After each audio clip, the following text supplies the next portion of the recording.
کے بعد جو ہے نا اپنے ہاتھ میں پیالہ لیا اور لے کر مدینے کی گلیوں میں نکل گئی. بولو سبحان اللہ.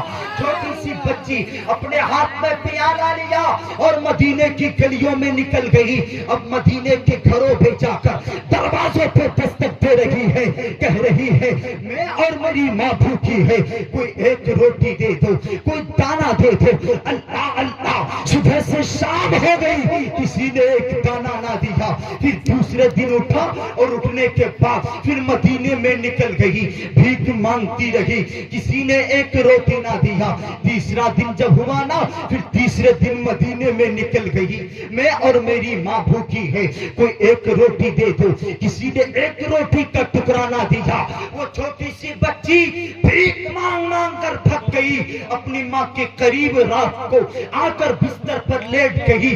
کہا ماں اب جی نہیں چاہتا ہے کہ میں اس دنیا میں رہوں. عورت نے کہا بیٹی کیا ہوا؟ کہا ماں 3 دن تک میں مدینے میں بھیک مانگتی رہی, روٹی مانگتی رہی, کسی نے ایک روٹی نہ دیا, کسی نے ایک روٹی کا ٹکڑا نہ دیا. ماں اب جی چاہتا ہے اس دنیا سے چلی جاؤں اور خودکشی کر کے مر جاؤں. تو اس عورت نے کہا بیٹی اب تو سن جا. اس عورت نے اپنے بچی کو سینے سے لگایا, بستر پر لیٹ گئی. کہا بیٹی 3 دن تک تم مدینے میں اپنی مرضی سے گھومتی رہی, صبح کو تجھے میری مرضی سے مدینے میں جانا ہے. بولو سبحان اللہ. کیا کہا؟ صبح تجھے میری مرضی سے مدینے میں جانا ہے. اور اپنے لڑکی نے کہا ماں کہاں بھیجو گی؟ اور اس عورت نے کہا بیٹی جہاں میں بھیجوں گی وہاں تجھے جانا ہے. تو اس لڑکی نے کہا ماں مدینے میں کوئی ایسا دروازہ میں نے چھوڑا ہی رہی جس دروازے پہ جا کے میں نے بھیک نہ مانگی ہو, جس دروازے پہ جا کے میں نے دستک نہ دی ہو. اللہ اللہ. اس عورت نے کہا بیٹی ایک دروازہ باقی ہے, اگر تو وہاں پر چلی جاتی تو وہاں سے تو خالی واپس نہیں آتی. بچی نے کہا ماں بتاؤ نا وہ کس کا دروازہ ہے؟ عورت نے کہا بیٹی صبح بتاؤں گی. جب صبح کا سورج نمودار ہوئی تو اس عورت نے اپنے ہاتھ میں پیالہ لیا, اس بچی کے ہاتھ میں دیا اور کہا بیٹی آج تجھے اپنے چچا, اپنے ماموں, اپنے خالو کے دروازے پہ نہیں جانا ہے, آج تجھے مسلمانوں کے چوکھٹ پہ جانا ہے. بولو سبحان اللہ. آج تجھے مسلمانوں کے پیغمبر کی چوکھٹ پہ جانا ہے.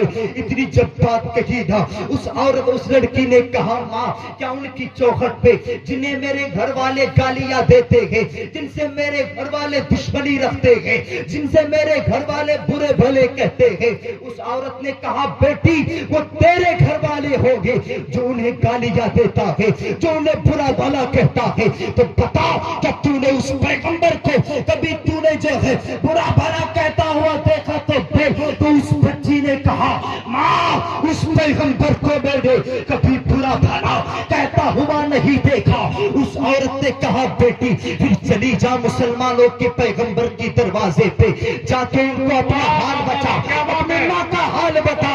تو اس بچی نے اپنے ہاتھ میں پیالہ لیا, مصطفیٰ کی چوکھٹ پہ آ گئی. بولو سبحان اللہ. نبی کے چوکھٹ پہ آ گئی, دروازے پہ دستک دی, مصطفیٰ باہر آئے.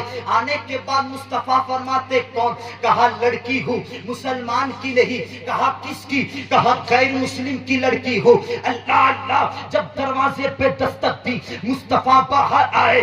آنے کے بعد میرے مصطفیٰ نے لڑکی کو دیکھا, لڑکی رو رہی ہے. میرے مصطفیٰ نے اس چھوٹی سی بچی اس لڑکی کے ہاتھ پہ اپنے ہاتھ کو رکھ دیا اور رکھ کر کہا بیٹی روئے پر, بیٹی روئے پر, بیٹی روئے پر. اللہ اللہ. اس کے بعد پھر میرے مصطفیٰ نے اپنے دوسرے ہاتھ کے لڑکی کے نیچے لگا کے کہا بیٹی بول آئی کس لیے ہے؟ تو اس لڑکی نے کہا میں آئی نہیں ہوں, میں بھیجی گئی ہوں. کہا میں غیر مسلم کی بیٹی ہوں, میں ہندو کی بیٹی ہوں. اعجاز رضا ملک ہندوستان کے اس حکومت سے کہنا چاہے گا کہاں ہے ملک کے میڈیا والے, کہاں ہے ملک کے قلمکار جو اپنے آپ کو تہذیب کا علم بردار بتاتے ہیں؟ ابے نادان کتے, دروازہ تیرے باپ کا نہیں, دروازہ میرے رسول پاک. اچھا، بہت عمدہ، واہ واہ واہ۔ دروازہ تیرے باپ کا نہیں، دروازہ میرے پیغمبر کا ہے، دروازہ میرے رسول کا ہے۔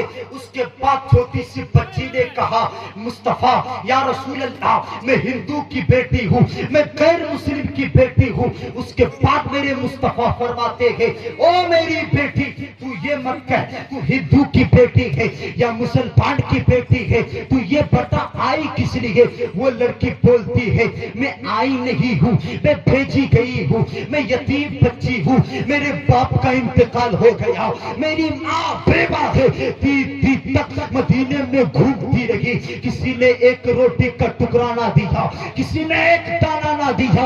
آج چاہتی تھی میں خودکشی کر لوں، اس دنیا سے چلی جاؤں، تو میرے ماں نے میرے سر پہ ہاتھ رکھ کے کہا بیٹی آج تجھے میں جہاں بھیجوں گی وہاں جانا ہے، اور مجھے یہ کہہ کے بھیجا ہے بیٹی جسے کوئی نہیں دیتا اسے مسلمانوں کا پیغمبر دیا کرتا۔ واہ واہ سبحان، نعرے تکبیر، نعرے تکبیر، نعرے رسالت، نعرے رسالت۔ غوث پاک کا دامن، خواجہ غریب نواز کا دامن، اعلیٰ حضرت کا دامن، مخدوم سمنا کا دامن، بزرگان دین کا دامن، حافظ و قاری ہدایت حسین صاحب قبلہ، نعرے تکبیر۔ الحمدللہ مجھے لگ رہا ہے بہت محبت کے ساتھ سن رہے ہیں، اور جوت پارا کی سرزمین پر پہلی بار میری حاضری ہوئی ہے۔ میں دعا کرتا ہوں اللہ تعالیٰ میری حاضری کو بھی اپنی بارگاہ میں قبول عطا فرمائے، آپ کی بھی حاضری کو اپنی بارگاہ میں قبول عطا فرمائے۔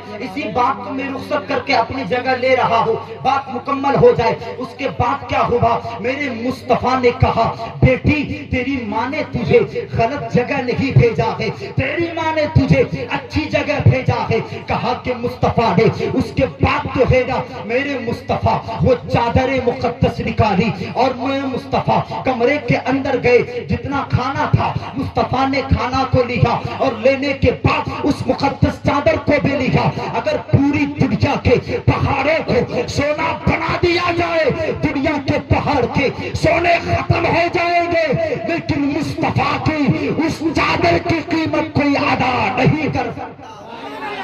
میرے مصطفیٰ نے کھانا کو لیا، چادر کو لیا، لڑکی کے ہاتھ میں دیا، اور کہا بیٹی چلی جا اپنے ماں کے سر پہ اس چادر کو پہنا دینا، اپنے ماں کو کھانا کھلا دینا۔ وہ بچی ہاتھ میں چادر لیا، کھانا کو لیا، اپنے گھر پہ آ گئی، ماں کے سامنے آ کے کہا ماں آپ نے جو کہا ہے وہی ہوا ہے۔ کہا کیا ہوا بیٹی؟ کہا آپ نے کہا تھا جسے کوئی نہیں دیتا ہے اسے مسلمانوں کا پیغمبر دیا کرتا ہے، بولو سبحان اللہ، اسے مسلمانوں کا نبی دیا کرتا ہے۔ میرے منہ بیٹی کہتی ہے ماں کھانا بھی دیا ہے اور یہ مقدس چادر بھی دی ہے۔ وہ لڑکی چادر کو لے کے اپنے ماں کے سر پہ ڈالنا چاہتی تھی، جب ڈالنا چاہتی تھی نا تو اس عورت نے کہا بیٹی ابھی میں اس چادر کو نہیں اوڑھوں گی۔ تو اس لڑکی نے کہا ماں کیا ہوگا؟ کہا بیٹی میرا جسم ناپاک ہے اور یہ چادر پاک ہے، جب تک میں اپنے جسم کو پاک نہ کر لوں تب تک میں اس چادر کو نہیں اوڑھوں گی۔ اللہ اللہ۔ اس کے بعد وہ لڑکی کہتی ہے بیٹی اب یہ جسم، اس کے بعد وہ لڑکی کہتی ہے ماں جسم کیسے پاک ہوگا؟ اس کے بعد عورت کھڑی ہوتی ہے، کھڑی ہونے کے بعد جو ہے نا چادر مصطفیٰ کو اپنے آنکھوں سے لگاتی ہے، اور لگانے کے بعد مصطفیٰ کا کلمہ پڑھتی ہے، بولو سبحان اللہ، نبی کا کلمہ پڑھتی ہے، اور کلمہ پڑھنے کے بعد جو ہے نا اپنے چادر کو اپنے آپ میں ملبوس کر کے مدینے کی گلیوں میں نکلتی ہے، اور نکلنے کے بعد بلند آواز سے کہتی ہے اے مدینے والے سن لو میں نے کلمہ پڑھ لیا ہے، محمد ابن عبداللہ کا اگر